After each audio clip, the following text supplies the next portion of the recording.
Kənddə yaşayırsansa və yaxşı pul qazanmaq istəyirsənsə, malqaranı düzgün formada böyütmək lazımdır. Bunun üçün də həm əziyyətin heyf olmasın, həm də malqara kökəlsin deyə yemlərdən istifadə edirik. Yemləri də ot preslərindən, qarğıdaldan, arpadan hazırlayırıq. Əlimdə gördüyünüzdə biz yaba deyirik. Yaba kəndçinin əsas döyüş silahlarından biri olmaqla bərabər bütün ot yığma prosesi zamanı kəndçinin sağ əli rolunu oynayır. Həm kənddəki günlərim yadıma düşdü deyənlər üçün xatırladıcı, həm də şəhərdən bezib gələcəkdə kənddə yaşamaq istəyənlər üçün faydalı olacaq bu vloqda yem hazırlanma prosesi necə olur göstərmiş olacağam. Üyütmək üçün lazımı qədər olan presi yığdıqdan sonra damdan düşüb bordaqdakı danamın yanına gedib xoş xəbəri çatdırdım. Danam biraz nazlı forslu olduğundan otu tam yeməyib israfçılıq eləyib, kəsilmağın vaxtı çatıb. Təndirdə bişən çörəkdən yeyib enerji topladıqdan sonra üyütmək üçün lazım olan qədər arpanı meşoqlara yığmağa başladım.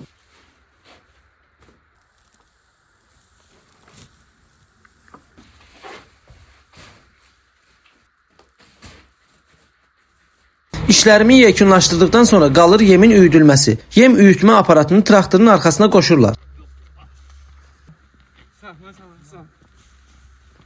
Hazır məhsul tökülən hissəyə də boş meşoqları qoyuruq ki, yem içinə tökülsün.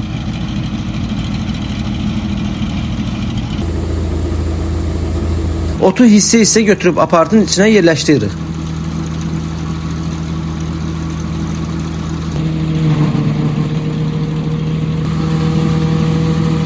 Çoxlu əlavə etsək, aparat boğula bilər. Bıçaqlar vasitəsilə ot və ya digər məhsullar doğranılaraq yem halına gətirilir.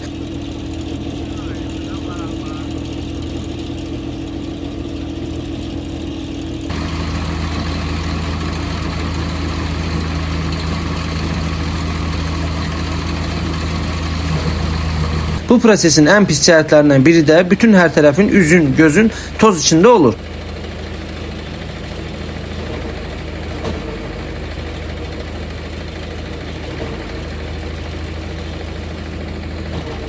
Xüsusi maskalardan istifadə edəsən ki, ağciyərlərin bayram etməsin. Yem üyüdüldükdən sonra isə biz onu çənlərə, boçkalara yığıb saxlayırıq. Gündəlik istifadə edirik.